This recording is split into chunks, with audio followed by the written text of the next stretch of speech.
Okay, here's something that gets easily forgotten when talking about storytelling when it comes to even politics and culture.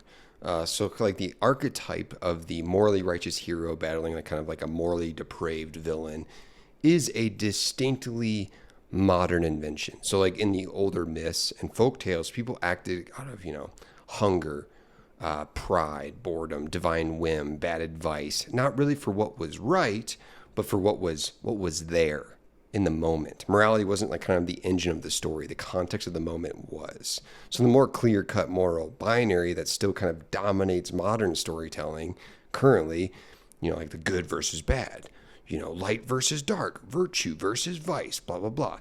This isn't ancient. It's much more recent. It's something post 19th century. It's something that became kind of dominant to demonstrate a sense of national values. So Robin Hood was changed into kind of a story about fighting for the poor.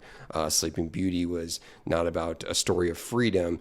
It was her trying to kind of like avoid a curse. Hansel and Gretel in the folk tale was about kids surviving a witch from like hunger and stuff, and nobody was giving a speech about justice. Like the kids survive because they're clever and lucky, not because they are righteous or something.